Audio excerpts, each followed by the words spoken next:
Shalom. Puji Tuhan, selamat pagi Bapak Ibu Saudara yang terkasih. Apa kabar hari ini? Luar biasa, puji Tuhan. Tuhan Yesus selalu menyertai, amin. Om sendirian, gak apa-apa ya Om di sini Om. Nanti kita akan siapkan hati kita untuk beribadah pada pagi hari ini.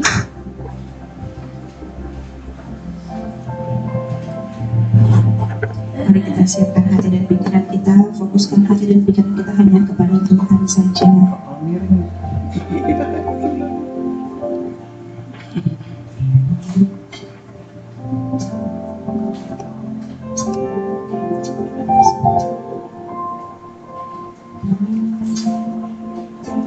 Sebab kasih-Nya adalah kasih yang terbesar dalam hidup kita.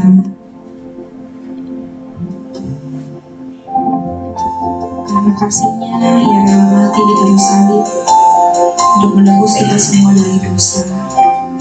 Ada potong, buat Oleh sebab itu mari kita naikkan pujian hanya bagi Tuhan saja. ada sedikit. Download.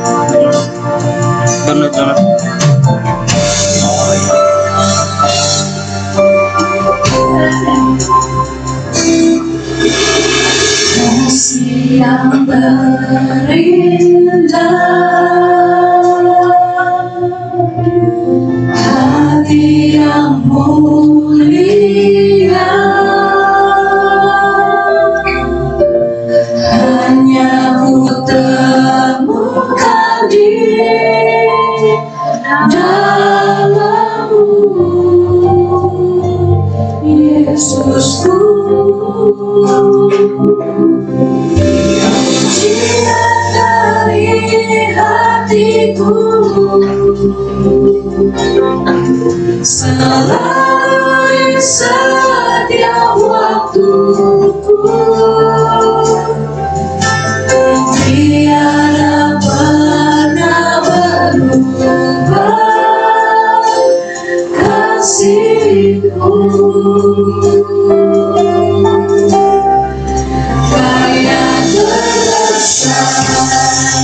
Dalam hidupku, pengorbananmu yang selamatkanku. Engkaulah harta yang tak ternilai, yang ku miliki dan ku hargai. Yesus, Engkau mengasihi.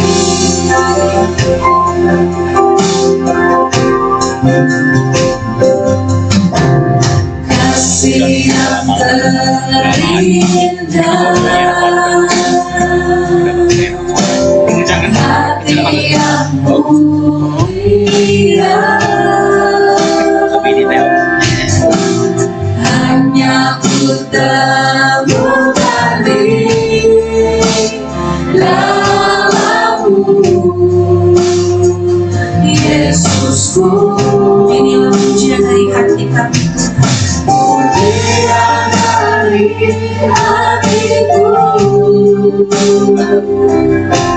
selalu di setiap waktuku. Tiada pernah berubah kasih-Ku. Karya terbesar dalam hidupku, pengorbananmu yang selamatkanku.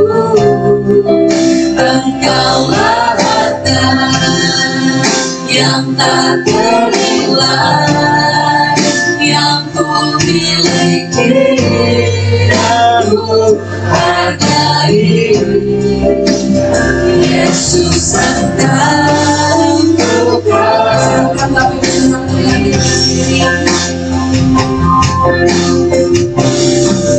karya terbesar dalam hidupku, pengorbananmu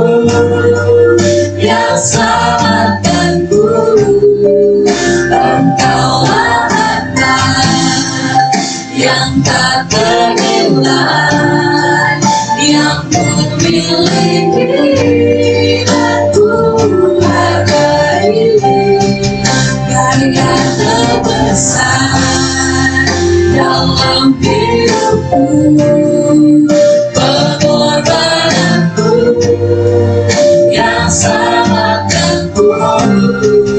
Engkaulah harta yang tak ternilai, yang ku miliki dan ku hargai. Yesus, Engkau ku kagumi.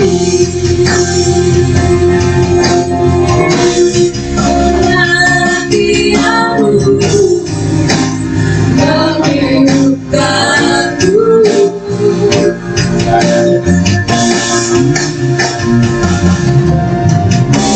dan ku pastikan pengorbananku akan pernah sia-sia.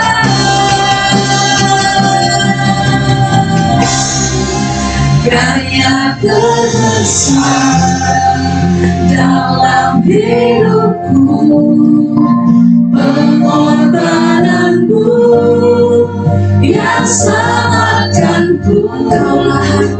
Engkaulah harta yang tak ternilai, yang ku miliki dan ku.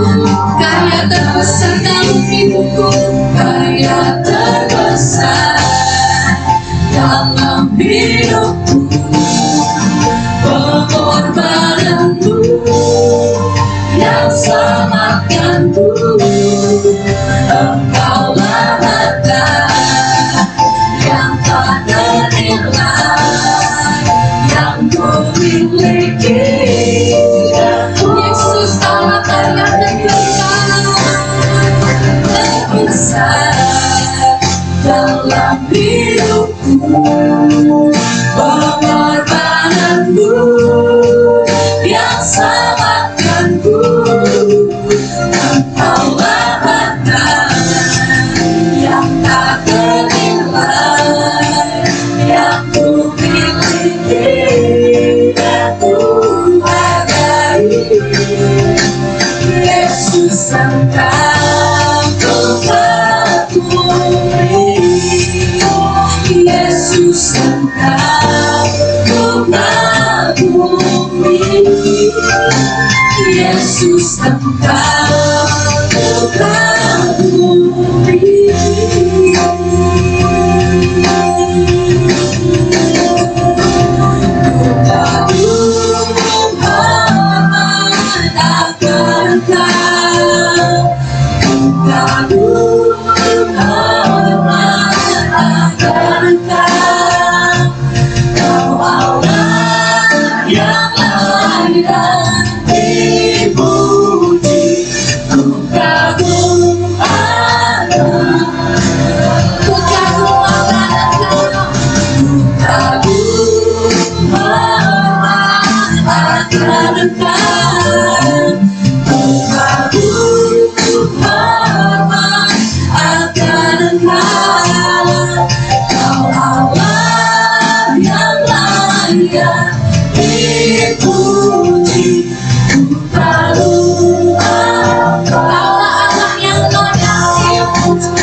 Hormat akan Engkau Tuhan.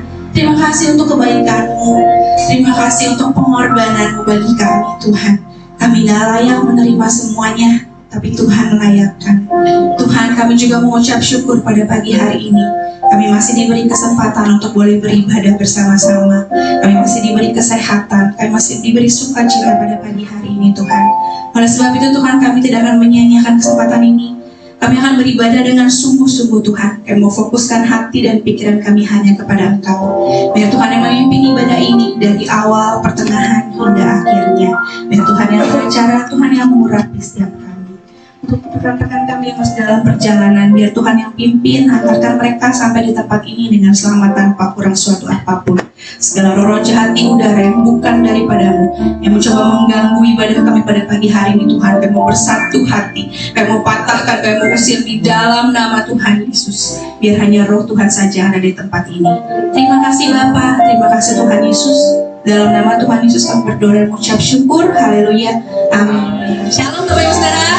Shalom. Puji Tuhan, boleh kasih salam kanan kiri, ucapkan selamat hari Minggu, selamat beribadah. Sebabnya adalah batu karang kita yang teguh, amin. Mari kita bersorak untuk Tuhan kita.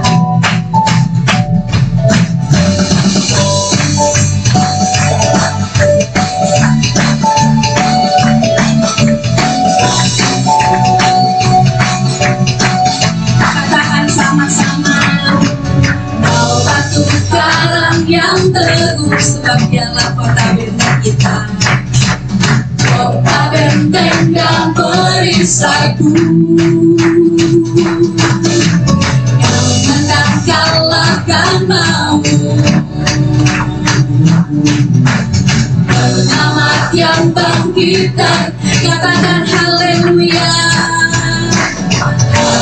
Haleluya, haleluya, Engkau mulia. Haleluya, haleluya, haleluya, dahsyat ber. Mari kita sama-sama bersorak, bersorak, nyatakan Yesus Allah Tuhan, Kau Raja pemenang. Bersorak, masyurkan Yesus Allah Tuhan, Juru Selamat dunia.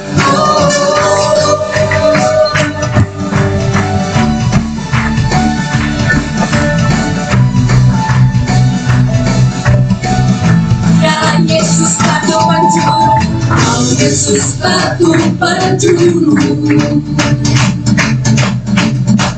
Dari mula keselamatanku, yang telah menang kalahkan maut, yang menang kalahkan maut.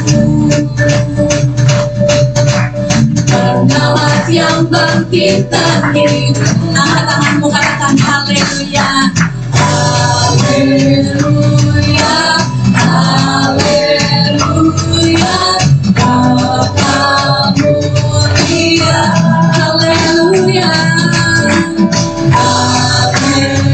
haleluya, haleluya, dahsyat ber.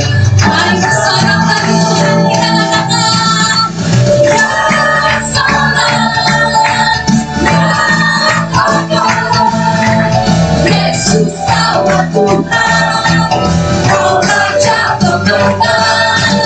Bersorak, masyurkan Yesus Allah Tuhan, Juru Selamat duniamu.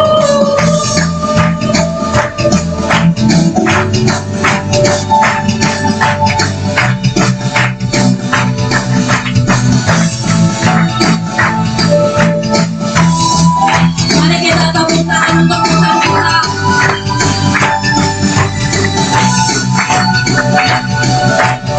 Sebab Dia Tuhan yang agung dan perkasa, agung dan perkasa, megah dan berjaya.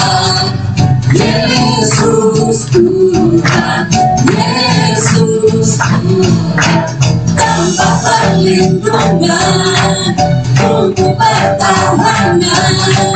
Yesus Tuhan, Yesus Tuhan, agung dan perkasa, megah dan berjaya. Yesus Tuhan. perlindungan untuk pertahanan. Yesus Tuhan, Yesus Tuhan. Bersorak nyatakan, Yesus Kaulah Tuhan, Kau Raja. Mari bersorak lagi, bersorak masyarakat. Yesus Kaulah Tuhan, Juru Selamatnya.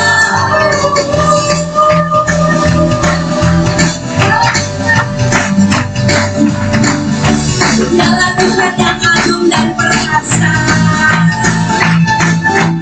agung dan perkasa, bangga dan berjaya. Yesus Tuhan, Dialah tempat perlindungan kita, perlindungan, sumber pertahanan. Yesus Tuhan, katakan sekali, agung dan perkasa, bangga dan percaya. Yesus Tuhan, Dialah tempat perlindungan kami, tempat perlindungan, untuk pertahanan. Yesus Tuhan, Yesus Tuhan. Terima kasih anak Tuhan kita yang luar biasa. Sebab Dia adalah Tuhan kita, Tuhan yang besar. Amin. Mari kita bersorak-sorai lebih lagi buat Tuhan.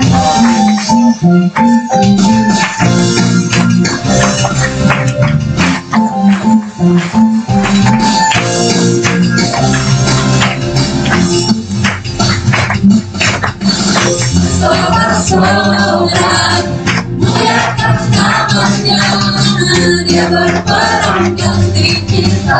Mari kita bertepuk tangan, muliakan namanya, Dia selamatkan jiwa kita.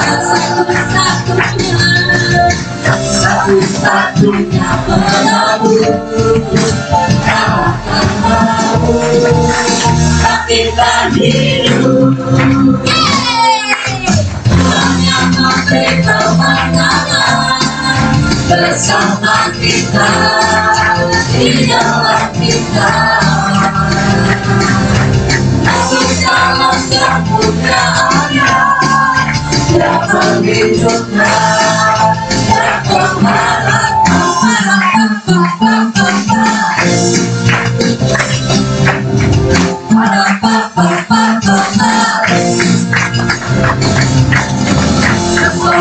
Sorak-sorak muliakan namanya, Dia berperang ganti kita. Bertepukkannya, muliakan namanya, Dia selamatkan jiwa kita. Satu-satunya penebus, kalahkan maut, bangkitkan hidup. Yang memberi kemenangan bersama kita, di dalam kita. Masuk dalam kemuliaan-Nya, Dia menghidupnya dan berkata, semuanya memberi kemenangan bersama kita, di dalam kita. Masuk dalam kemuliaan-Nya, Dia perlindungan dan pemarahan.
Puji Tuhan, silakan duduk Bapak Ibu Saudara.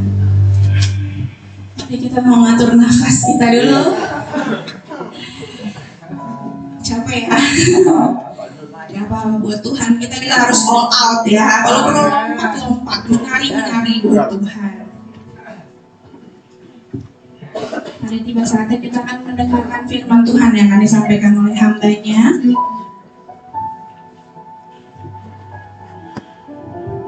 Mari kita siapkan hati kita.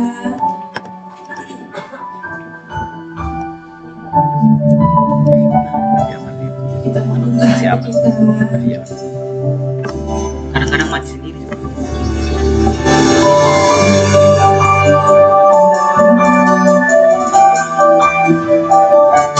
Terima kasih Tuhan untuk kasih-Mu bagi kami.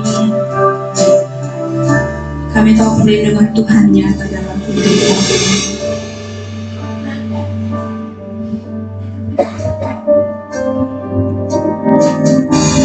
Walau ku harus berjalan dalam lembah kekelaman,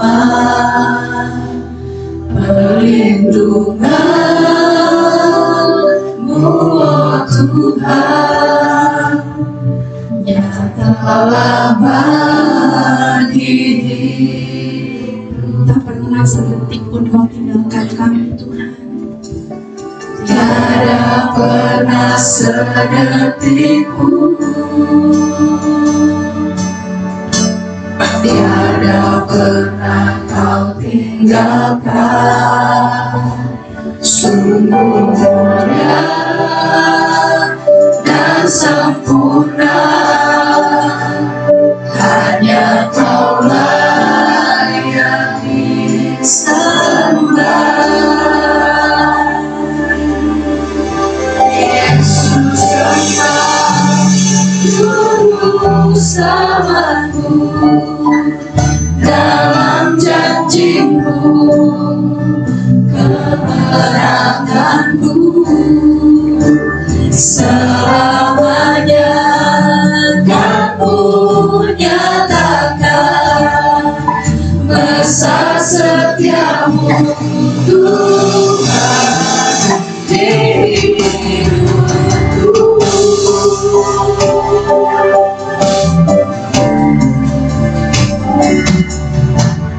Walaupun harus berjalan dalam lembah kekelaman, perlindungan-Mu, oh Tuhan, nyatalah bagi diriku. Tiada pernah sedetik pun, tiada pernah Kau tinggalkan. Sungguh mulia dan sempurna, hanya Kaulah. Katakan Yesus Yesus Engkau juru selamatku, dalam janji-Mu kemenanganku selamanya Kau nyatakan besar setia-Mu Tuhan.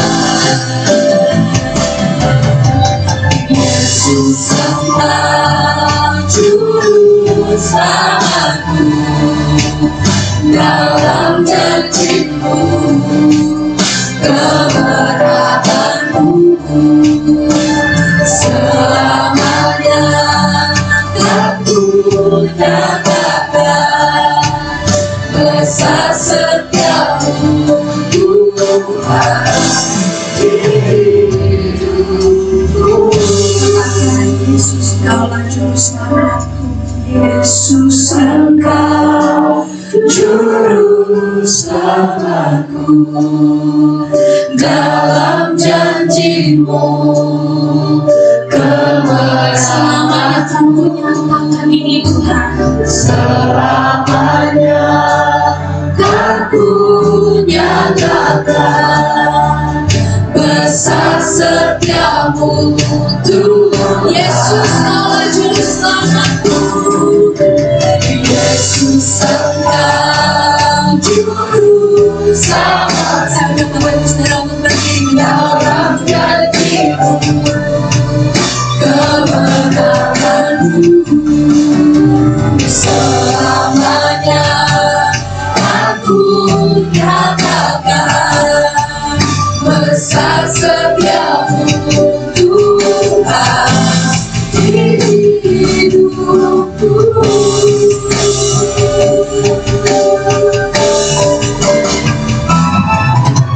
Yesus, Engkau juru selamatku. Dalam janji-Mu, kebenaran-Mu selamanya, selamanya aku nyatakan. Besar setiamu Tuhan. Besar setiamu Tuhan. Besar setiamu Tuhan di hidupku. Haleluya.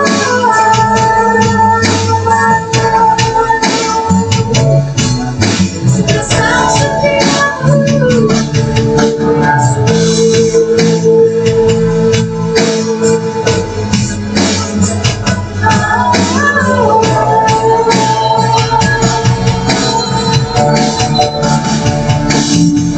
Yesus, Engkau juru selamatku. Engkau juru selamatku. Haleluya.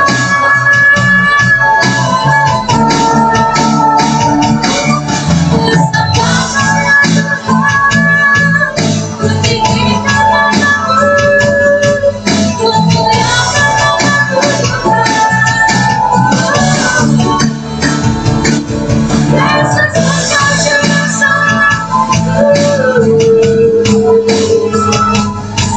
Sebab itu ku sembah, sebab itu ku bersyukur hanya kepadamu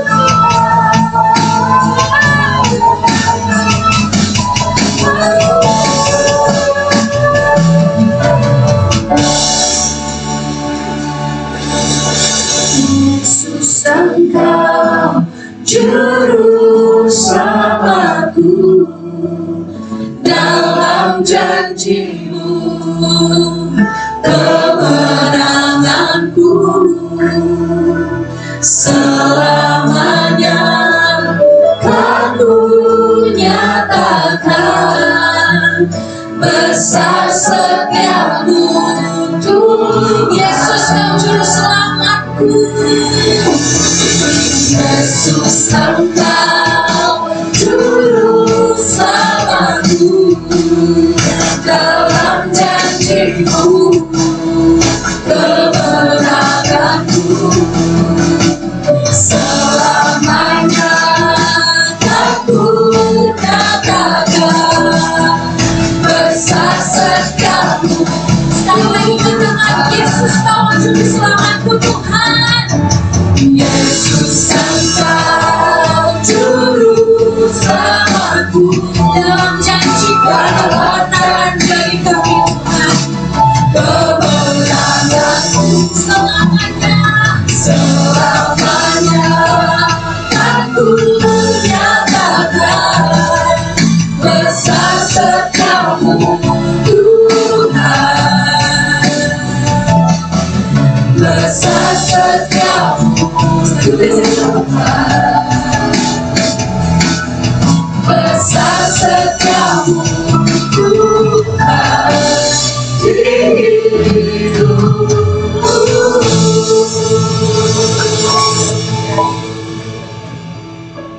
Tuhan, kami percaya kasih setiamu sungguh besar di dalam kehidupan kami. Terima kasih ya Tuhan untuk penyertaan-Mu yang luar biasa dari satu hari ke hari yang lainnya Tuhan di tengah situasi yang sulit ini. Terima kasih ya Bapa. Kami percayakan janji-janji-Mu ya Tuhan di dalam kehidupan kami. Untuk itu Tuhan, tolong tuntun kami ya Tuhan. Tolong ajar kami ya Tuhan melalui firman-Mu yang kami sampaikan sementara ini. Kau berikanlah kami telinga seorang murid. Kau juga pakai hamba-Mu dari segala keterbatasan yang dimilikinya, sehingga nama-Mu dimuliakan di tempat ini. Terima kasih ya Bapak. Di dalam nama Yesus Kristus kami sudah berdoa dan kami semua mengucap syukur. Yang percaya katakan amin. Silakan duduk Bapak Ibu Saudara. Ya, shalom semuanya. Ya, terima kasih untuk respon yang baik. Ya, saudara, hari ini saya memberikan sebuah judul Bapak di antara diam dan janji. Di antara diam dan janji. Ya, saudara, ini adalah sebuah ruang di mana Tuhan belum bertindak, tetapi Tuhan sudah memberikan janjinya. Ya, saudara. Sehingga bagaimana kita meresponi keadaan atau situasi seperti ini, saudara. Namun sebelum saya melangkah lebih jauh, saya ingin memberikan sebuah video ya, saudara ya, kepada Bapak Ibu. Tolong jangan ketawa juga ya. Boleh tolong videonya?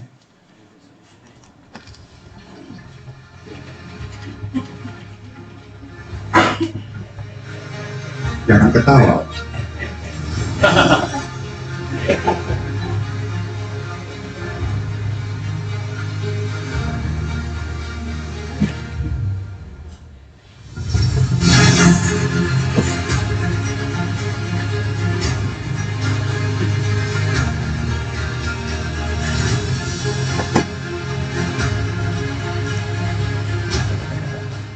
Ya, terima kasih. Ya saudara, itu waktu saya itu video cuma sekian detik ya Bapak Ibu. Saya pikir kalau nggak salah 30, 31, 32 detik lah gitu. Ya pada kenyataannya sangat lama saudara ya. Ya karena bagi saya saudara ya, untuk wall climbing seperti itu, mencapai puncak itu bagi saya ya saudara, bagi saya itu perkara besar. Bagi beberapa orang mungkin itu hal yang biasa. Tapi bagi saya untuk mencapai puncak, bisa sampai puncak dalam satu kali coba itu bagi saya itu perkara besar saudara. Nah lalu kemudian hal itu membuat saya tuh berpikir, kenapa ya kok saya sekali nyoba langsung bisa kayak gitu, langsung sampai puncak gitu saudara. Karena di tengah-tengah itu saya sempat udahlah yang penting nyoba dulu aja gitu ya, mumpung saya menginap di sebuah tempat ada fasilitasnya, kemudian saya bisa gunakan fasilitas itu. Dan saya paling nggak di tengah-tengah itu udah kelelahan Bapak Ibu Saudara, udah kelelahan, udah letih, kaki gemeter, dan tentunya yang utama pikiran berkecamuk karena rasa takut melihat ke bawah. Ya, karena di sisi lain saya juga ada takut tinggi gitu. Benar ya CL ya? Sama-sama soalnya, sesama orang takut tinggi kan harus saling menyapa. Nah saudara, di sini saya ada rasa di mana saya tuh pengen udahlah gue lompat aja gitu. Ada tali yang mengamankan kan kalau kita lompat ke bawah gitu. Walaupun sebenarnya melompat ke bawah juga butuh keberanian yang tinggi juga saudara. Tapi pada akhirnya waktu itu saya berpikir udah deh coba deh sekali lagi, satu langkah lagi, satu langkah lagi, satu langkah lagi, satu langkah lagi, dan akhirnya sampai puncak. Sekali lagi bagi saya itu perkara yang besar saudara ya. Kemudian saya mengingat kembali kenapa saya bisa ya. Ternyata ini adalah buah dari sebuah ketekunan yang saya lakukan hampir setiap hari, yaitu adalah melatih tubuh. Entah latihan beban, entah push up, entah sit up, dan lain sebagainya yang saya kerjakan sudah bertahun-tahun gitu. Sehingga waktu sekali mencoba wall climbing, akhirnya bisa menyelesaikannya gitu. Bagi saya ada kepuasan tersendiri tentunya. Saudara bisa melihat bagaimana saya langsung tersenyum lebar gitu ya. Karena waktu turun ke bawah itu juga saya deg-degan sebenarnya. Tapi akhirnya berhasil. Dan saya mau katakan, sesuatu yang besar itu bisa diraih oleh perkara-perkara kecil yang dilakukan secara konsisten Bapak Ibu. Sebagai contoh yang lain, iman. Tidak bisa dipungkiri di dalam Alkitab, ada yang namanya iman kecil, ada iman besar. Tapi ada iman lemah, ada iman yang kurang kuat. Ada juga iman yang katanya bisa memindahkan gunung, Bapak Ibu Saudara. Nah di sini kita bisa melihat berarti ada iman itu waktu prosesnya ada yang kecil, ada yang besar, ada yang lemah, ada yang kuat, Bapak Ibu. Berarti iman ini ada sebuah proses untuk bisa mencapai kuat, tinggi, dan kokoh ataupun solid. Sehingga orang-orang yang seperti ini sangat yakin pasti di dalam kehidupannya dia selalu mendengarkan firman Tuhan. Dia menjaga hatinya dengan firman Tuhan. Sehingga iman itu terus bertumbuh. Karena iman bertumbuh lewat pendengaran akan firman Tuhan. Dan pada satu titik, iman itu semakin kokoh, semakin solid, semakin tebal. Di suatu waktu, jika dia diperhadapkan sebuah situasi yang mungkin tidak menyenangkan, dan bahkan bagi beberapa orang bisa mengecewakan, hal tersebut bisa membuat dia kecewa dengan Tuhan sebagai Sang Pencipta, maka dia sangat kuat. Dia nggak langsung meninggalkan Tuhan, karena dia tahu tentang kebenarannya, saudara. Kenapa? Ya imannya semakin kuat. Atau hal yang lain, jika dia diperhadapkan sebuah dengan pengajaran-pengajaran palsu atau ajaran-ajaran sesat, dia nggak mudah digoncang-gancing oleh ajaran sesat, karena dia memahami kebenaran firman Tuhan. Jadi butuh proses untuk mencapai sesuatu yang besar, Bapak Ibu Saudara. Dan perkara besar seringkali bisa kita hadapi atau raih lewat perkara-perkara kecil yang kita lakukan sehari-hari, Saudara. Bagi murid Yesus, Bapak Ibu Saudara, Pentakosta, peristiwa di dalam Kisah Para Rasul 2, itu perkara besar, Bapak Ibu Saudara. Itu peristiwa yang luar biasa, mujizat yang hebat. Saudara bisa lihat di Kisah Para Rasul 2 ya, Saudara. Kenapa? Karena di situ ada mujizat besar terjadi, bagaimana mereka, rasul-rasul berkumpul di sebuah tempat, lalu ada orang-orang percaya lainnya dari suku bangsa lainnya berkumpul di tempat itu untuk sebenarnya untuk merayakan hari raya Pentakosta, hari raya panen, Bapak Ibu. Tapi ada sesuatu yang besar terjadi, Roh Kudus tercurah di tempat itu. Dan hal ini hal yang luar biasa. Kenapa? Karena mereka mampu berbahasa asing. Di fast forward seolah-olah keahlian mereka, ya. Mereka nggak perlu kursus bahasa Inggris, nggak perlu kursus bahasa Mandarin, tiba-tiba langsung bisa aja. Jika memang ada orang Inggris, orang Mandarin, ya tentu itu bahasa modern nih, Bapak Ibu. Nah, dari beberapa suku bangsa mereka mendengar, wah mereka itu sedang berkata-kata di dalam bahasa kita, ya. Dan di dalam Kisah Rasul 2 ayat 11 dikatakan gini, kita mendengar mereka ini rasul-rasul, ya. Kita mendengar mereka berkata-kata dalam bahasa kita sendiri tentang, ini yang penting Bapak Ibu, tentang perbuatan-perbuatan besar yang dilakukan Allah. Jadi hal ini besar karena apa yang mereka katakan dalam bahasa asing itu adalah tentang perbuatan-perbuatan besar yang dikerjakan, yang dilakukan oleh Allah. Nah ini luar biasa, saudara. Di sini kita lihat bahwa ternyata ada sebuah hal-hal yang spektakuler terjadi dalam kehidupan rasul-rasul ini.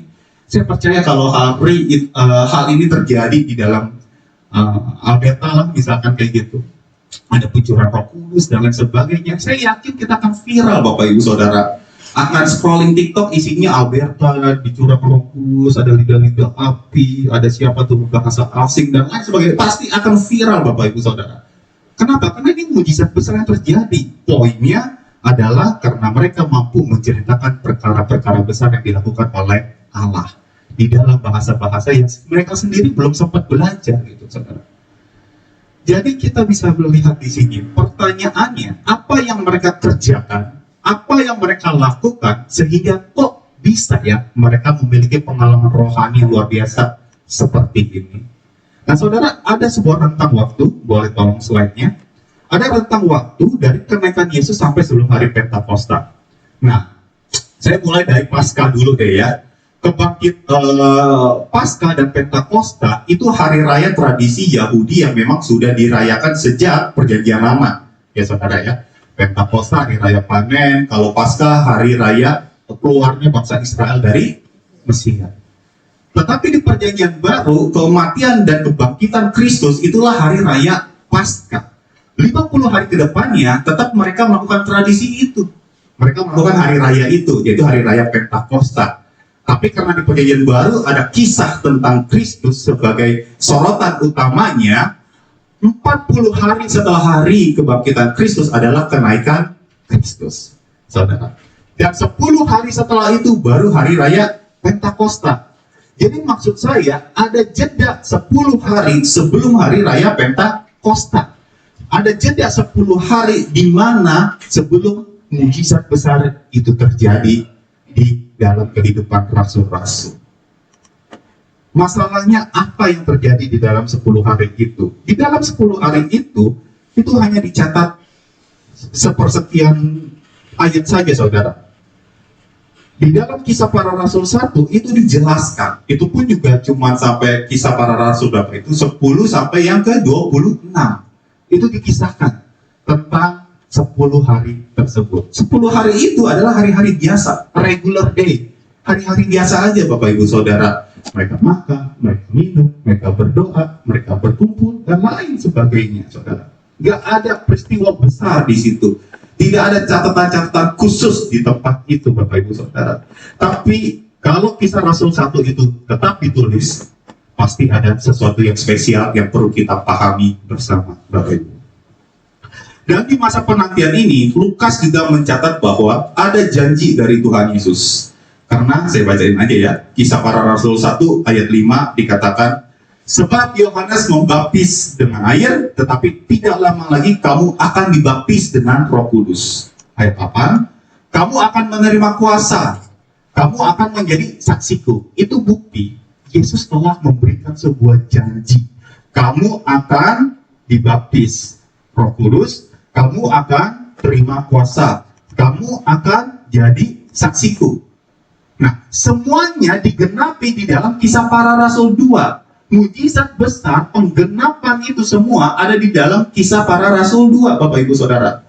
Nah, jadi maksud saya, murid-murid di sini nggak cuma nunggu. Mereka menunggu, menantikan janji Bapa melalui Yesus Kristus sebelum Ia naik ke surga. Dia berikan janji-janji itu kepada murid-muridnya. Dan sekarang pertanyaannya sekali lagi adalah, apa yang dilakukan murid-murid itu sampai mereka akhirnya mendapatkan penggenapan janji tersebut? Karena kalau kita konteksnya sebagai murid-murid Yesus di saat itu, mereka kan nggak tahu kapan janji itu digenapi. Betul ya saudara ya? Mereka nggak tahu kalau hari raya Pentakosta di hari itu akan menjadi hari raya Pentakosta yang berbeda daripada hari-hari raya di tahun-tahun sebelumnya. Mereka nggak tahu saudara apa yang akan terjadi. Tetapi yang kita tahu, ada peristiwa di dalam Kisah Para Rasul ayat pasal yang pertama. Coba mari kita lihat, kita mulai dari ayat yang keempat. Poin pertama, apa yang mereka kerjakan, apa yang mereka lakukan, mereka taat pada janji Bapa. Ayat 4, kita mau baca bersama ya saudara ya, Kisah Para Rasul 1 ayat yang keempat. Memang ayat ini posisinya waktu Yesus belum naik ke surga ya saudara ya. Tapi ini Yesus memberikan sebuah perintah yang luar biasa. Dan kita akan lihat respon dari murid-murid kemudian. Mari kita baca bersama ayat yang keempat. 3, 2, 1. Pada suatu hari ketika Ia makan bersama-sama dengan mereka, Ia melarang mereka meninggalkan Yerusalem dan menyuruh mereka tinggal di situ menantikan janji Bapa. Yang demikian katanya telah kamu dengar daripadaku. Ya saudara, ternyata Yesus sendiri waktu memakai tubuh baru, karena kan ini kisahnya udah bangkit ya Tuhan Yesusnya, Ia tetap makan ya bersama-sama dengan mereka. Artinya tubuh fisiknya, tubuh barunya ini tetap digunakan untuk makan makanan jasmani. Lalu kemudian Yesus sendiri berkata apa? Dia melarang murid-muridnya untuk meninggalkan Yerusalem. Kenapa sampai Yesus melarang ke murid-muridnya untuk meninggalkan Yerusalem, saudara? Tentu perlu jadi perhatian ya. Apalagi kalau saya sudah berikan timeline yang tadi ya saudara ya, tentang kebangkitan Kristus. Yerusalem itu adalah tempat yang berbahaya di saat itu, karena Yesus baru aja disalib. Otoritas agama itu lagi sedang berfungsi dengan baik saudara, dan itu cukup mengerikan, situasinya tidak menyenangkan saudara. Sebagai contoh, waktu Yesus bangkit, kan prajurit itu menjaga ya di depan kubur Yesus. Laporanlah apa yang terjadi tentang kebangkitan Kristus itu, jenazahnya tidak ada, laporan prajurit-prajurit itu ke imam-imam, saudara. Nah, lalu kemudian imam-imam bilang, udah lu nggak usah ngomong-ngomong kemana-mana ya, ini gue kasih duit, tutupin beritanya, dan lain sebagainya. Ternyata suap menyuap sudah terjadi di zaman itu, saudara ya. dan apalagi dilakukan oleh pemuka agama pada saat itu. Udah, lu jangan ngomong-ngomong. Dan berita itu disebarkan oleh prajurit bahwa jenazah Yesus itu dicuri oleh murid-muridnya. Dan itu diberitakan terus-menerus, kebohongan, dusta itu diberitakan terus-menerus, Bapak Ibu Saudara. Nah, maksud saya, situasinya itu sangat mencekam, sangat mengerikan, Bapak Ibu Saudara. Apalagi konteksnya, Yesusnya sudah naik ke surga, gurunya, backingan ini udah naik ke surga gitu. Gak ada yang lagi nih yang backingin gua gitu. Nah, tetapi dia bilang, janganlah engkau meninggalkan Yerusalem. Yesus melarang mereka meninggalkan Yerusalem. Jadi kondisi mereka saat itu ada di Bukit Zaitun. Dekat Yerusalem, kurang lebih waktu saya coba gali 1 kilometeran lah. Seperjalanan sahabat, katanya kayak gitu, saudara. Nah, jadi mereka kalau mau lari, ya itu bisa aja. Kenapa? Karena mereka pernah melakukan itu loh, Bapak Ibu Saudara. Ingat waktu Yesus disalib, apa yang mereka kerjakan? Mereka tercerai-berai, bukan? Mereka tercerai-berai kemana-mana, mereka kabur-kaburan. Ya, kecuali Yohanes tentunya kayak gitu. Dan di sini kita bisa melihat, bahkan Petrus menyangkal Yesus. Artinya apa, saudara? Mereka punya sejarah tuh untuk kabur-kaburan di saat situasi itu tidak menyenangkan, di saat situasi tidak nyaman. Waktu jagoannya pergi, waktu gurunya pergi, pribadi yang mereka andalkan pergi, mereka sangat mungkin bisa menjadi khawatir. Maka Yesus kasih perintah seperti itu. Jangan tinggalin Yerusalem ya. Tapi mari kita lihat ayatnya yang ke-12, saudara. Kisah Para Rasul 1 ayat ke-12, saya bacain aja.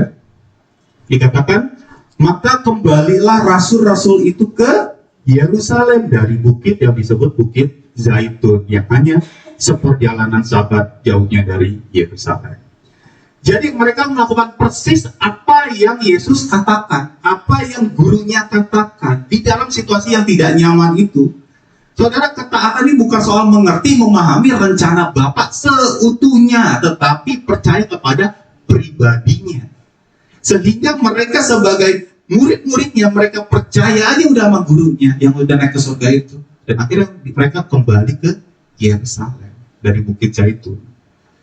Nah, kita bisa melihat apa? Ada 3 hal, saudara, dari ketaatan ini. Mereka taat pada tempat yang sudah pasti ya. Mereka kembali ke Yerusalem. Padahal tempat itu situasinya tidak menyenangkan secara politik dan lain sebagainya, saudara ya. Di lokasi ini Tuhan sedang mempersiapkan sesuatu yang besar sebenarnya.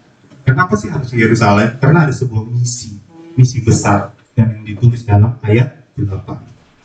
Tetapi kamu akan menerima kuasa kalau Roh Kudus turun ke atas kamu dan kamu akan menjadi saksiku di Yerusalem. Dimulai dari Yerusalem dulu. Ini sebuah misi besar. Polanya terlihat sekali dari tempat terdekat sampai ke ujung bumi. Dan ini pola yang Tuhan berikan, Bapak Ibu. Tapi engkau harus balik ke Yerusalem, tempat yang memang mungkin tidak nyaman itu, karena disitulah Injil kemudian dimulai, Bapak Ibu Saudara. Kemenangan terjadi di saat itu. Misi menjadi saksi Kristus dimulai dari Yerusalem. Untuk itu, saudara, yang pertama ini, mari jangan lari dari Yerusalem. Yerusalem ini adalah tempat di mana Tuhan tempatkan kita, tempat di mana Tuhan taruh kita. Mungkin situasi tempat itu tidak nyaman, saudara. Mungkin itu adalah sebuah pekerjaan, mungkin itu adalah sebuah pelayanan, mungkin itu adalah keluarga kita sendiri. Tapi firman Tuhan bilang apa? Janganlah kau lari. Mungkin kau menghadapi sebuah konflik, masalah, tetapi jangan tinggalkan hanya karena tidak nyaman. Tempat yang tidak nyaman bukan berarti Tuhan yang nggak hadir, saudara. Bisa jadi justru di situ Tuhan sedang mempersiapkan kita untuk sebuah misi besar, untuk sebuah misi besar. Tentu utamanya bukan tentang kitanya, tapi tentang Tuhan itu sendiri. Dan misi besar ini bisa jadi Tuhan tempatkan kita dimulai dari tempat-tempat yang tidak menyenangkan. Karena di tempat itu Tuhan sedang memproses kita, mendewasakan kita untuk menjadi pribadi yang lebih tangguh. Amin, saudara. Sebagai bukti, murid-murid Yesus, mereka patuh, mereka taat, dan diproses. Tuhan sedang mendewasakan murid-murid Kristus ini. Akhirnya apa? Ada yang mati disalib terbalik, ada yang direbus hidup-hidup menurut catatan sejarah gereja ya, saudara ya, tetapi nggak mati. Kemudian ada yang dipenggal dan lain sebagainya. Matinya mengenaskan, tetapi mereka menjadi pribadi yang tangguh, Bapak Ibu. Mereka nggak meninggalkan Kristus hanya perkara sepele, saudara. Mereka nggak meninggalkan Kristus hanya karena mereka keluar dari keluarganya, dari zona nyamannya, dan lain sebagainya, demi mengabarkan Injil itu, Bapak Ibu Saudara. Dan itulah yang mereka lakukan, yang mereka menjadi tangguh. Kemudian yang kedua, kita bisa melihat mereka juga taat pada proses, karena kan ada kata menantikan. Mereka menantikan janji Bapa. Mereka kan nggak tahu ya kapan itu terwujud ya, saudara ya. Kita yang baca, kita tahu di Kisah Rasul 2 sudah terwujud, digenapi. Tetapi masalahnya di sini Yesus nggak kasih tenggang waktu yang jelas nih gitu. Janjinya Roh Kudus akan datang, tapi tidak memberikan waktu yang jelas. Cuma di ayat 5 dibilang apa? Tidak lama lagi. Nah, tidak lama lagi menurut Tuhan, menurut kita ya bisa jadi sangat lama, saudara. Itu kan sangat berbeda waktunya Tuhan dengan waktunya kita. Dan tanpa mereka sadari, Tuhan sedang membentuk apa? Ketekunan, kesatuan di dalam diri rasul-rasul ini, di antara rasul-rasul itu juga. Dan saudara perlu percaya bahwa Tuhan tidak pernah terlambat. Tapi seringkali Tuhan ini memang nggak terlambat. Dia cuma seringkali datang secepat yang kita tidak mau juga, saudara. Kita maunya sekarang, tapi waktunya Tuhan ternyata berbeda, dan lain sebagainya. Dan banyak orang itu nggak gagal di awal, tapi justru mereka banyak yang gagal di masa penantian, waktu mereka menunggu janji Tuhan itu sendiri dalam kehidupan. Katanya Tuhan menyertai, katanya Tuhan kasih pengharapan, katanya Tuhan pasti kasih kekuatan, dan lain sebagainya. Tapi kok keadaannya, situasinya sebaliknya sih? Kapan janji Tuhan itu turun ke dalam kita, dan lain sebagainya. Untuk itu kita mau belajar seperti murid-murid, mari tetap setia, walau belum melihat hasil. Amin ya saudara ya. Nggak perlu kita memaksa waktunya Tuhan. Dan yang ketiga, kita bisa melihat ketaatan dari mereka adalah taat di dalam sikap. Mereka tidak menciptakan alternatif ya saudara ya. Saat itu sekali lagi mereka ada di Bukit Zaitun. Mereka lagi mengadas ke langit, melihat gunungnya udah pergi kayak gitu. Kemudian mereka kembali ke Yerusalem. Waktu di situ mereka punya pilihan, mereka punya alternatif. Ini Yerusalem tempat yang tidak menyenangkan nih. Udahlah, mending gue pakai cara gue sendiri aja, gue balik ke Galilea lah, atau gue hidup sendiri aja, dan lain sebagainya, saudara ya. Sangat mungkin untuk mereka menciptakan jalan alternatif lain di luar ketaatan, saudara. Jadi bayangkan posisi mereka, Yesus baru naik ke surga, pemimpin mereka tidak terlihat lagi, dan kota itu sangat berbahaya. Jadi secara manusia sangat masuk akal untuk pergi kabur dari tempat itu. Tapi mereka nggak melakukannya. Mereka nggak menciptakan alternatif lain. Karena ketaatan sejati itu bukan hanya melakukan apa yang Tuhan perintahkan, tapi juga tidak menciptakan jalan yang di luar Tuhan. Tidak menciptakan alternatif lain. Coba kita mau sandingkan kisah ini dengan bangsa Israel waktu menunggu Musa di Gunung Sinai. Suatu ketika bangsa Israel dibawa ke kaki Gunung Sinai. Sementara itu Musa naik ke Gunung Sinai, saudara. Ya, nggak dikasih tahu kapan Musa itu turun. Nggak dikasih tahu, saudara, berapa lama Musa berada di Gunung Sinai. Yang mereka tahu, bangsa Israel ini mereka hanya menanti, hanya menunggu. Mereka nggak sabaran. Sehingga suatu ketika di Keluaran 32 ayat pertama dikatakan gini, ketika bangsa itu melihat bahwa Musa mengundur-undurkan turun dari gunung itu, maka berkumpullah mereka mengerumuni Harun dan berkata kepadanya, mari, buatlah untuk kami Allah yang akan berjalan di depan kami, sebab Musa ini orang yang telah memimpin kami keluar dari tanah Mesir. Kami tidak tahu apa yang telah terjadi dengan dia. Karena mungkin mereka berpikir, dengan Musa udah mati nih, kayak gitu kan ya. Karena kan kekudusan, kebesaran Allah itu yang tidak bisa dibandingkan dengan kemanusiaan kita. Jika dekat dengan Tuhan aja di dalam sebuah situasi, ya pasti manusia akan meninggal, saudara gitu. Nah, di sini kita bisa melihat bangsa Israel itu juga pernah menunggu, situasinya sama, saudara ya. Mereka menunggu Musa, mereka juga nggak tahu nih kapan Musa itu balik. Jadi ada dua kelompok, murid Kristus dan bangsa Israel. Dua kelompok, satu situasi, situasinya sama. Mereka sama-sama menunggu Bapak Ibu. Tapi bedanya apa? Murid-murid Kristus dan menciptakan alternatif lain. Mereka taat aja sama perintah Yesus. Sementara bangsa Israel membuat berhala, membuat anak lembu emas, membuat alternatif lain. Dia membuat alternatif lain.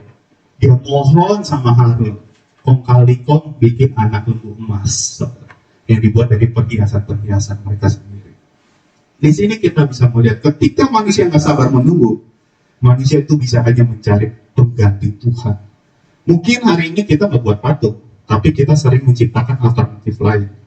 Mengambil keputusan tanpa Tuhan, mengandalkan kecerdasan, mengandalkan kekuatan sendiri, dan lain sebagainya. Padahal firman Tuhan bilang apa, saudara? Terkutuklah orang yang mengandalkan sesamanya atau manusia. Terkutuk, saudara. Bukan jahat loh ya. Jahatlah orang yang mengandalkan manusia. Nggak dibilang kayak gitu, tapi dibilang terkutuk. Benar-benar kita nggak boleh mengandalkan manusia. Amin, saudara. Kita harus mengandalkan Tuhan seutuhnya. Dan berhala modern bukan sesuatu yang kita sembah sebenarnya, tetapi sesuatu yang kita pakai untuk menggantikan Tuhan. Murid-murid nggak tahu kapan janji itu datang, tapi mereka tetap memilih stay di Yerusalem. Mereka tetap taat tanpa menciptakan alternatif. Ya, saudara, ini kita bisa lihat ketaatan mereka. Lalu yang kedua, di dalam masa itu tetap aja, saudara. Oke, mereka taat. Oke, mereka udah kembali ke Yerusalem. Permasalahannya yang ngapain setelah itu? Mari kita baca dalam ayat 13 dan 14 bersama ya, saudara ya. 3, 2, 1. Setelah mereka tiba di kota, naiklah mereka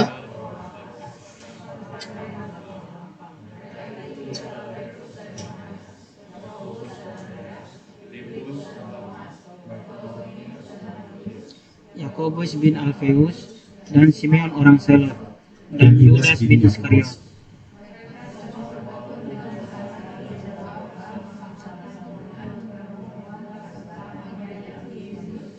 dan saudara-saudara Yesus. Terima kasih. Ya, saudara, kita bisa melihat mereka juga setia di dalam doa dan kesatuan. Mereka ke upper room, mereka ke ruang atas di situ. Itu tempat mereka menumpang, ya saudara ya. Lalu mereka membentuk satu kelompok besar ini membentuk kelompok-kelompok kecil. Saudara bisa lihat ya di situ. Petrus sama Yohanes, Yakobus sama Andreas, Filipus sama Thomas, Bartolomeus sama Matius, Yakobus sama Simon orang Zelot, dan Yudas bin Yakobus. Ini gara-gara Yudas Iskariot nih. Jadi kelompoknya nggak tenang, kayak gitu ya. Nah, jadi mereka butuh satu orang lagi di sini. Lalu mereka ngapain? Mereka tetap bertekun sehati dalam doa. Gak cuma mereka doang, saudara. Tapi ada siapa? Ada Maria, ada Ibu Yesus, juga ada saudara-saudara Yesus. Konteks saudara-saudara Yesus di sini adalah saudara-saudara kandung Yesus ya, saudara ya. Di sini ya saya sudah pernah jelaskan tentang Yakobus ya, Bapak Ibu. Nah, jadi murid-murid ini udah taat. Mereka tinggal di Yerusalem. Mereka menantikan janji Bapa. Mereka tidak menciptakan alternatif. Tapi pertanyaannya, ngapain waktu mereka menunggu?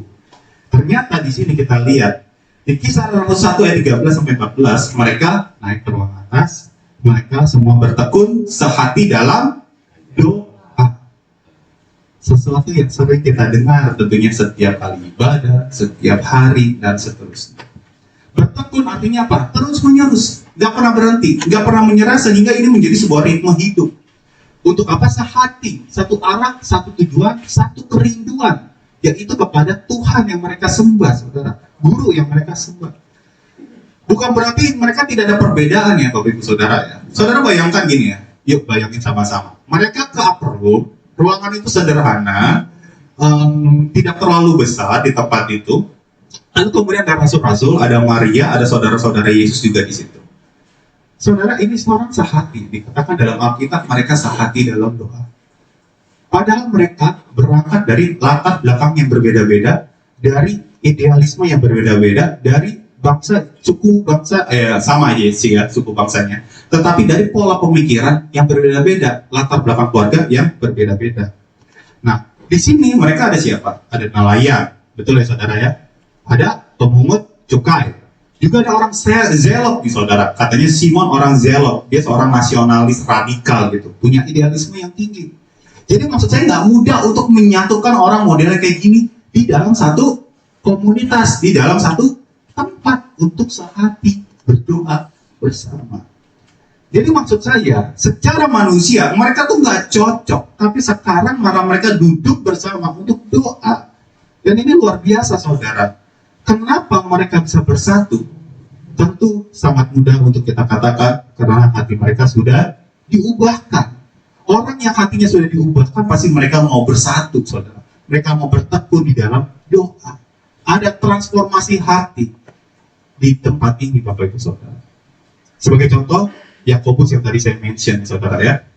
Nah di ayat 14 kan tadi dibilang ada saudara-saudara Yesus ya.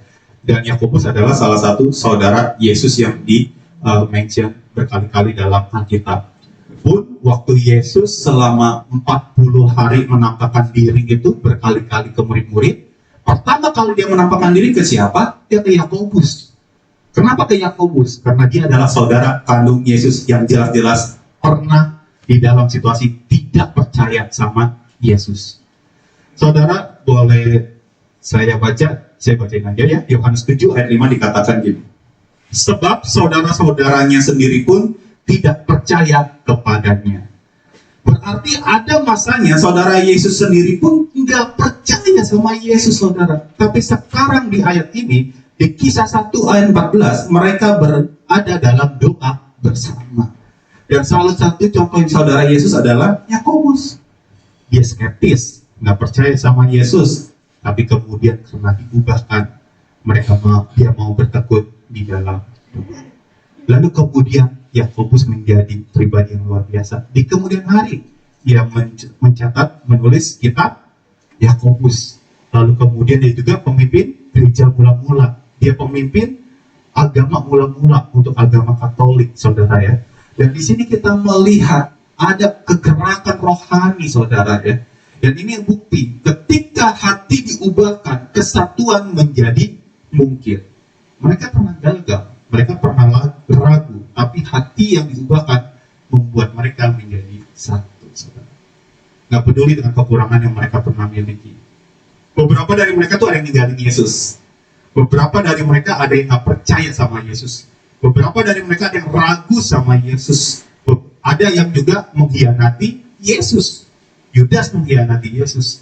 Petrus juga mengkhianati Yesus karena dia pernah menyangkal Yesus, bukan? Tetapi saat hati ini diubahkan, mereka tetap mau belajar setia di dalam doa dan kesatuan. Di situ ada keindahan, Bapak Ibu Saudara. Coba perhatikan gini. Kalau kita mau belajar ya, memiliki hati yang diubahkan dengan cara apa? Ya dengerin firman Tuhan. Karena hanya Roh Kudus yang bisa mengubahkan kita. Jadi sebenarnya ya, salah satu menurut saya ya saudara ya, doa yang kayaknya sulit untuk dijawab oleh Tuhan adalah waktu kita berdoa, Tuhan tolong ubahkan dia, tolong ubahkan dia melalui hidup saya udah jadi teladan yang baik untuk dia, tapi kok dia nggak berubah-berubah. Ya jelaslah, yang bisa mengubahkan kita itu hanya Roh Kudus, bukan kehidupan manusia, saudara. Hanya Roh Kudus yang mampu mengubahkan kehidupan manusia.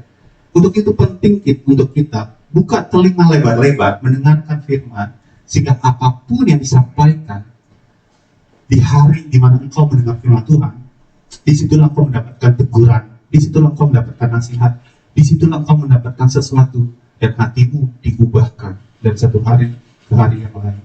Dan saya percaya orang seperti ini ada penundukan diri, ada kerendahan hati, sehingga hatinya selalu diubahkan. Saudara, kalau kita lakukan ini secara bersama, saya percaya kesatuan bukanlah hal yang mustahil. Karena di mana ada kesatuan pada akhirnya ada kerukunan. Di mana ada kerukunan, di situ Tuhan memerintahkan berkat-berkatnya. Firman Tuhan yang ngomong, Tuhan memerintahkan berkat-berkatnya ke tempat pribadi-pribadi orang-orangnya mau hidup rukun bersama. Ya, saya nggak perlu nyanyi lah ya untuk bagian yang itu. Dan saudara, kita lihat setelah itu mereka menjaga kesatuan dengan berdoa bersama. Kemudian rasul-rasul melihat, wah, kayaknya masih ada yang kurang, harus ada yang diberesin, harus ada yang ditata. Yang ketiga, mereka menata kehidupan. Mari kita lihat Kisah Para Rasul 1 ayat 15-26. Terkhusus kita baca ayat 21 dan 22 saja ya, untuk biar lebih ringkas. Ayat 21-22. Kita baca 3-2-1. Jadi harus ditambahkan kepada kami seorang dari mereka yang senantiasa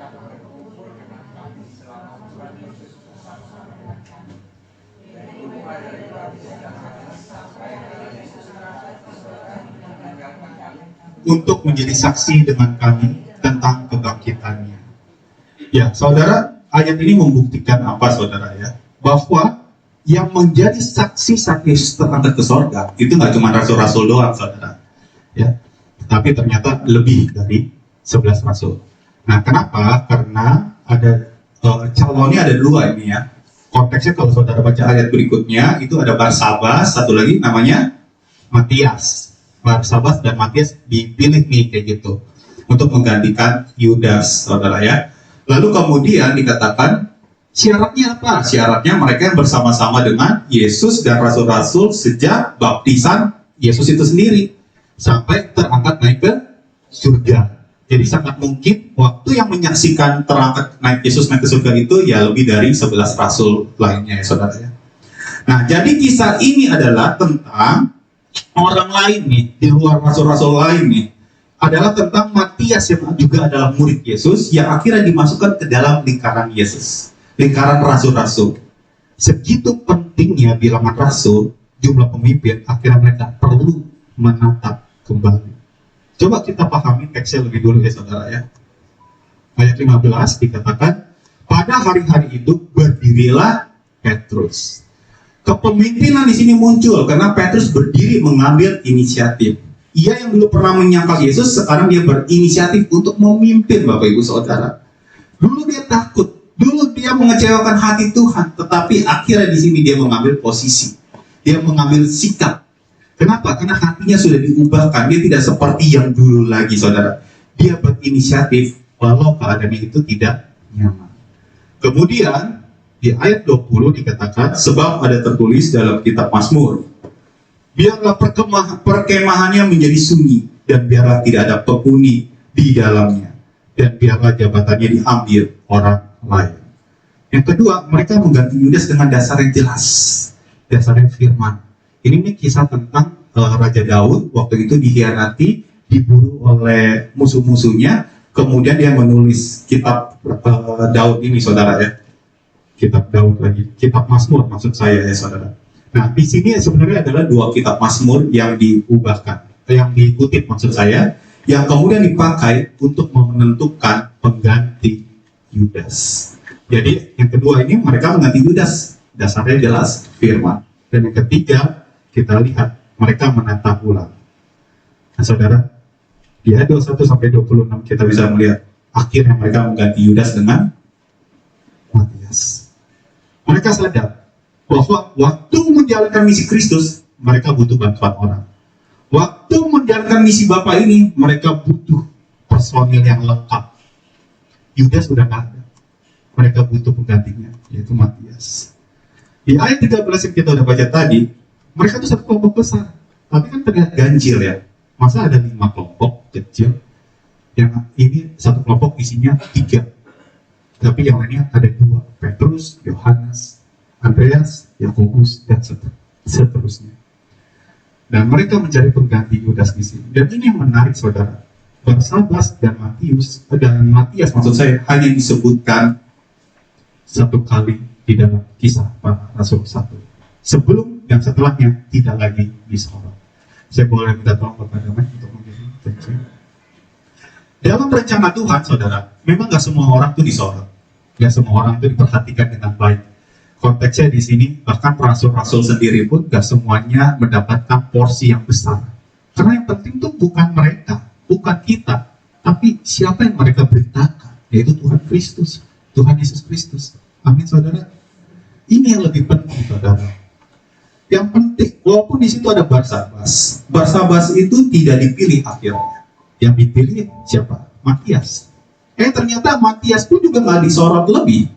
Di kisah para rasul, di ayat-ayat berikutnya, pasal-pasal berikutnya, di kitab-kitab berikutnya pun tidak ditulis, saudara.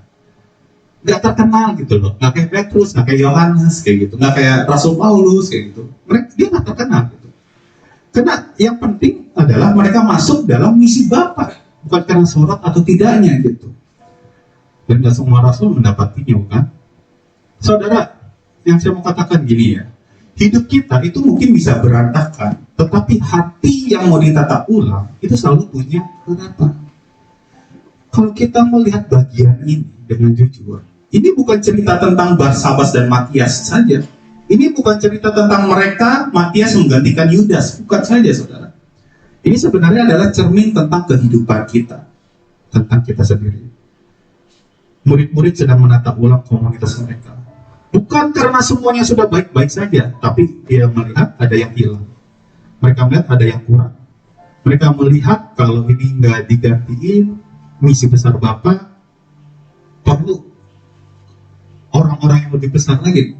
Harus ada pemimpin. Jumlahnya karena totalnya ada 12, bilangan sempurna dari sejak zaman perjanjian lama, saudara.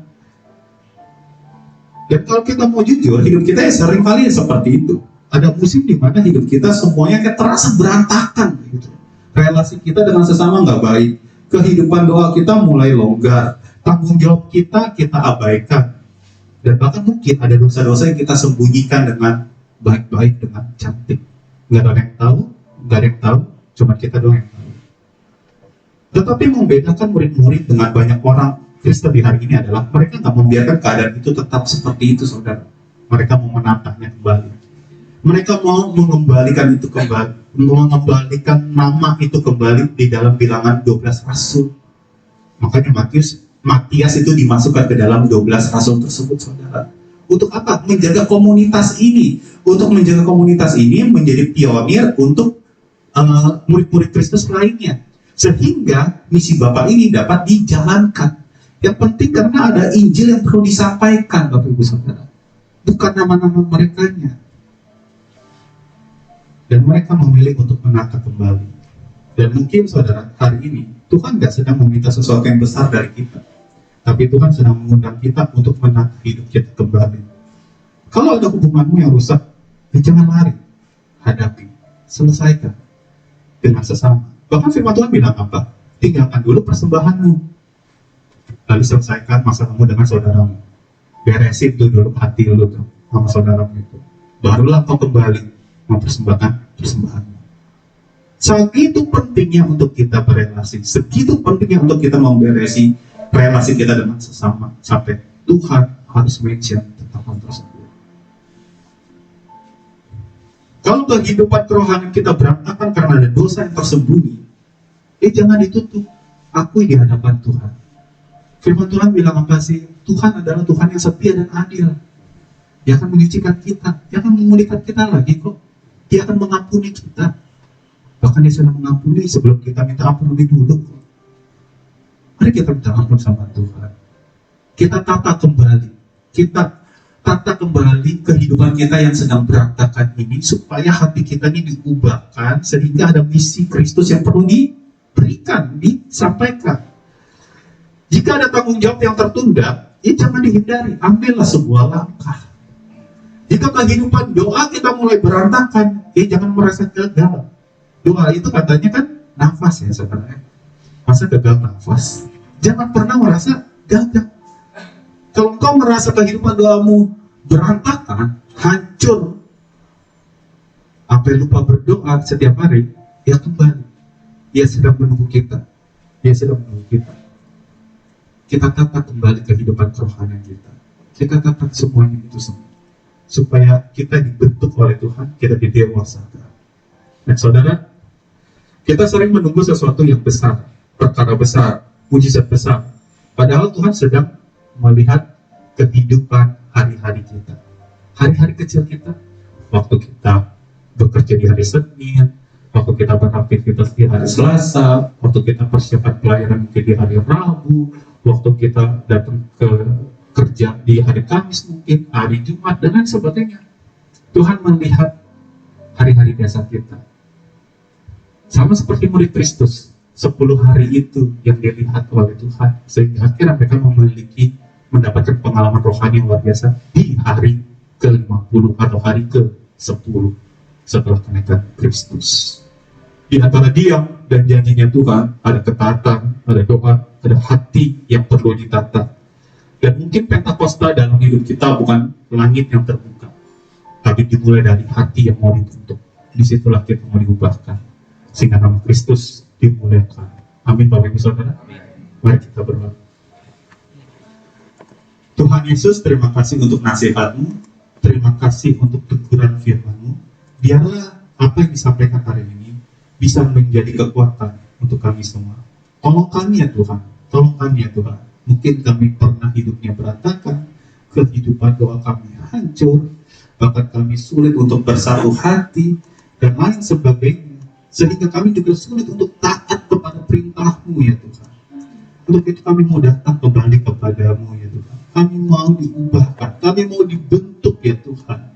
Bukan untuk kebesaran nama kami di suatu hari nanti, tetapi pakai kami ya Tuhan untuk menjadi alat-Mu di dalam menjalankan misi Bapa, sehingga Injil itu dapat disampaikan ke ujung bumi. Tolong pakai kami ya Tuhan.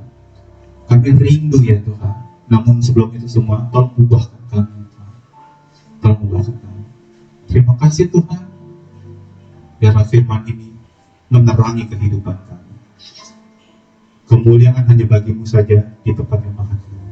Di dalam nama Yesus Kristus, kami sudah berdoa dan kami sungguh mengucap syukur. Yang percaya katakan, amin. Tuhan Yesus memberkati.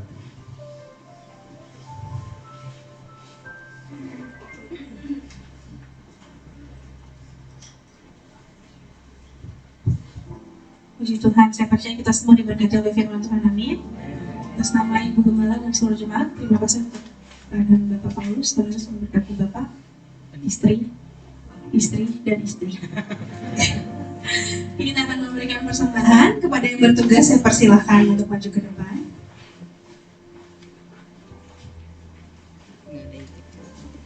Kita akan berdoa, minta dengan penuh kasih Saudari Amel untuk boleh memimpin kita dalam doa persembahan. Mari kita bersatu dalam doa. Bapak dalam kajian surga, kami mengucap syukur Tuhan untuk sekali lagi kami bisa berkumpul memuji Engkau dan mendengarkan firman-Mu pada pagi hari ini. Sebentar kami akan memberikan persembahan. Tuhan yang mampukan kami agar kami bisa memberi dengan hati yang tulus dan penuh dengan sukacita. Tuhan juga yang berkati kedua hamba-Mu yang melayani pada pagi hari ini. Hanya dalam nama Tuhan Yesus kami sudah berdoa dan mengucap syukur. Haleluya. Amin. Amin. Sambil persembahan dijalankan untuk pengumuman, saya persilakan.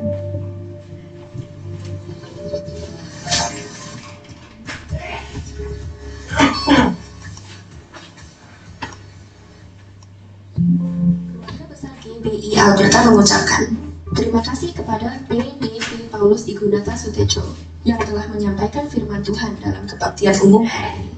Tuhan Yesus memberkati keluarga dan pelayanan Bapak. Terima kasih juga kepada semua pelayan yang telah setia melayani dalam kebaktian umum hari ini. Tuhan Yesus memberkati dengan bonus khusus. Jemaat wanita diundang untuk hadir dalam kebaktian kaum wanita Alberta pukul 10 pagi. Selasa 19 Mei 2026. Firman Tuhan akan disampaikan oleh PDM Wiwi Karta Elia. Mari bergabung bersama kami dalam benteng doa GBI Alberta setiap hari Jumat pukul 10 pagi. Bukan hanya bagi jemaat saja, tetapi terbuka bagi umum. Mari ajak keluarga, saudara dan teman untuk saling menguatkan dalam doa. Kaum muda diajak untuk hadir dalam komunitas Alberta Youth Team. Sabtu 23 Mei 2026 pukul 6 sore. Firman Tuhan akan disampaikan oleh PDM Yuri Gardian.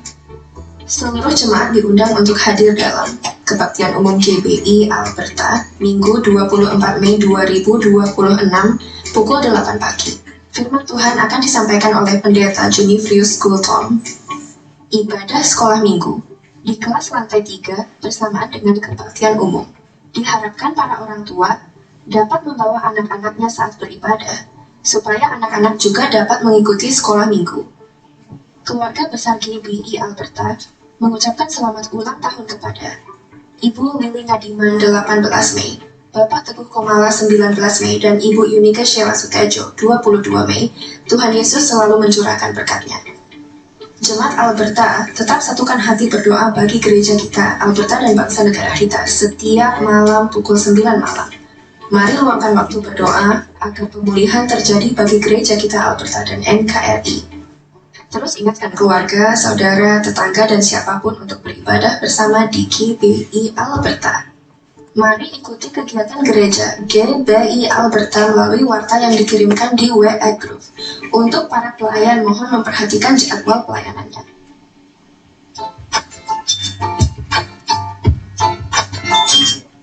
Oke, terima kasih untuk pengumumannya. Ada pengumuman tambahan, Bapak Ibu Saudara, nanti di depan boleh beli cemilan. Ini untuk pencarian dana gereja. Untuk pencarian dana gereja, nanti di luar dijual cemilan, satu kantong ini harganya cuma 25.000 aja. Jadi jangan lupa, sambil kita memberkati gereja kita, sambil kita dapat cemilannya, ya. Ada pengumuman tambahan lagi? Tidak ada. Mari saya undang Bapak Ibu Saudara untuk berdiri, kita akan mengakhiri ibadah kita. Kita akan nyanyikan Kukagum penghormatan Engkau Tuhan. Nanti untuk berkat akan disampaikan oleh PDP Paulus.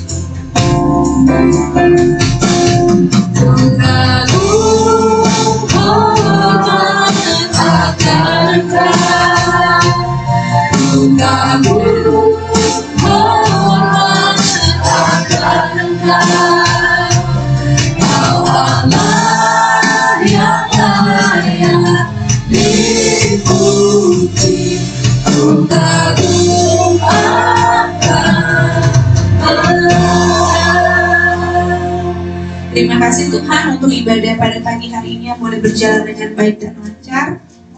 Kami percaya itu semua hanya karena anugerah-Mu Tuhan.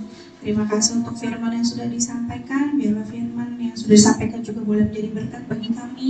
Kami boleh menata ulang hidup kami dengan lebih baik lagi Tuhan. Sehingga kami hari demi hari boleh semakin berjalan sesuai dengan kehendak-Mu Tuhan. Tuhan, kami juga berdoa untuk ibadah di GBI Alberta yang selama seminggu ke depan Tuhan. Kami serahkan ke dalam tangan-Mu, mulai dari ibadah wanita sampai betek doa, juga sampai ibadah EYT, sampai juga di ibadah yang minggu yang akan datang Tuhan. Kami serahkan semuanya ke dalam tangan-Mu, Tuhan yang memimpin setiap persiapan-persiapan yang dilakukan, Tuhan juga yang memberkati setiap ibadah-ibadah yang akan dilakukan Tuhan. Terima kasih Tuhan, kami juga berdoa untuk rekan-rekan kami, saudara-saudari kami yang berulang tahun dalam minggu ini. Biarlah mereka semua yang berulang tahun juga boleh senantiasa ada dalam penyertaan dan berkat Tuhan. Kami juga berdoa untuk negeri kami Tuhan. Kami menyerahkan Indonesia ini ke dalam tangan-Mu Tuhan. Kami tahu negara kami begitu banyak kekurangannya. Kami berada di negara yang tidak sempurna Tuhan. Tapi kami juga tahu, kami juga yakin dan percaya Indonesia juga ada dalam hati-Mu Tuhan. Indonesia juga ada dalam tangan-Mu Tuhan. Oleh sebab itu biar Tuhan yang pulihkan Indonesia, biar Tuhan juga yang tolong setiap kami Tuhan, biar dimanapun kami berada kami juga boleh menjadi berkat di lingkungan kami Bapa. Terima kasih Tuhan, biar sebentar juga kami akan pulang melanjutkan aktivitas kami selanjutnya. Tuhan yang memimpin kami, Tuhan yang menyertai kami, kirimkan malaikat-Mu Tuhan supaya setiap kemanapun kami melangkah, biarlah tangan Tuhan selalu ada di kami semua. Terima kasih Bapa, kami serahkan doa ini ke dalam tangan-Mu, di dalam nama Tuhan Yesus kami sudah berdoa dan mengucap syukur. Mari kita tergeletak kita dan memberikan dari Bapa di surga. Tuhan memberkati Engkau dan melindungi Engkau. Tuhan menyinari Engkau dengan wajah-Nya dan memberi Engkau kasih karunia. Tuhan menghadapkan wajah-Nya kepadamu dan memberi Engkau damai sejahtera. Secara khusus anugerah turun dari Bapa di surga, keselamatan melalui Yesus Kristus, penyertaan, didikan, teguran melalui Roh Kudus menyertai kita semua sampai kedatangan Kristus yang kedua kali. Dalam nama Yesus kami sudah berdoa dan percaya katakan amin. Terima kasih Yesus.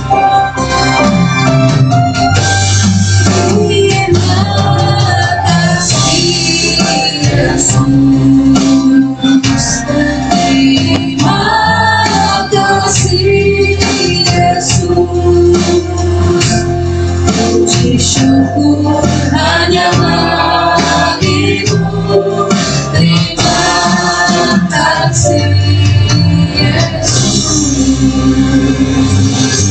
Ibadah telah selesai, selamat bersaat teduh, sampai jumpa minggu depan. Tuhan Yesus memberkati.